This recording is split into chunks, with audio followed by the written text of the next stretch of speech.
ভেস্তে গেল শেষ চেষ্টাও। তুর্কিতে ব্যর্থ হলো আফগানিস্তান পাকিস্তান আলোচনা। সমঝোতায় পৌঁছাতে না পারায় দুই দেশের মধ্যে বড় সংঘাতের শঙ্কা তাই জোরালো হচ্ছে। দফায় দফায় সংঘাতের পর সম্প্রতি তুর্কি ও কাতারের মধ্যস্থতায় আলোচনায় বসেন আফগানিস্তান ও পাকিস্তানের প্রতিনিধিরা। প্রাথমিক আলোচনায় দোহায় দুই দেশ অস্ত্রবিরতিতে সম্মতও হয়। স্থায়ী সমাধানে এরপর ইস্তাম্বুলে শুরু হয় আলোচনা। তবে 3 দিনের বৈঠকও স্থায়ী কোনো ফলাফল আনতে ব্যর্থ হয়েছে। পাকিস্তানের দাবি, শেষ দিনেও দুই দেশ প্রায় 18 ঘণ্টা আলোচনা করে। তবে ইসলামাবাদের মূল উদ্বেগকেই পাশ কাটিয়ে গেছে কাবুল। তেহরিকি তালেবান পাকিস্তান বা টিটিপিকে দমনের ব্যাপারে কোনো কার্যকর পদক্ষেপের কথা জানাচ্ছে না কাবুল।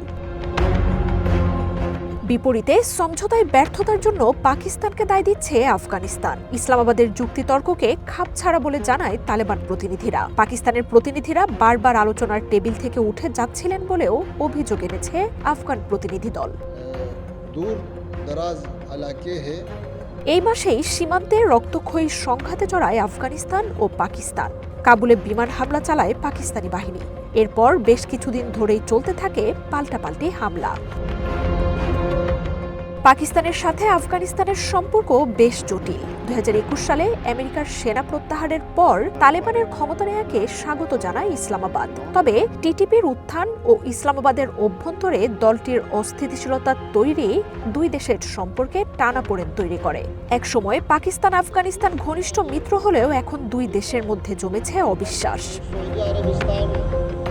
সম্প্রতি পাকিস্তানের বালুচিস্তান ও খাইবার পাখতুনখোয়ায় টিটিপির সহিংসতা ও হামলার ঘটনা বেড়েছে। টিটিপির হামলায় পাকিস্তানের বহু সেনা সদস্যও প্রাণ হারাচ্ছেন। তালেবানের বিরুদ্ধে টিটিপির সহিংসতায় সমর্থন দেওয়ার অভিযোগ আনছে পাকিস্তান।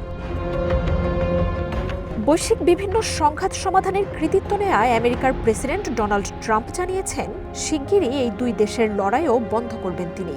মধ্যস্থতার প্রস্তাব দিয়েছে প্রতিবেশী ইরানও। শান্তি স্থাপনের আহ্বান জানিয়েছে চায়না, রাশিয়ার মতো পরাশক্তিগুলো। অবশ্য আফগানিস্তান পাকিস্তান দ্বন্দ্বের নতুন মাত্রা যোগ করেছে ভারত। সম্প্রতি তালেবান সরকারের পররাষ্ট্রমন্ত্রীর দিল্লি সফরকে ঘিরে দুই দেশের উত্তেজনা আরও বেড়েছে।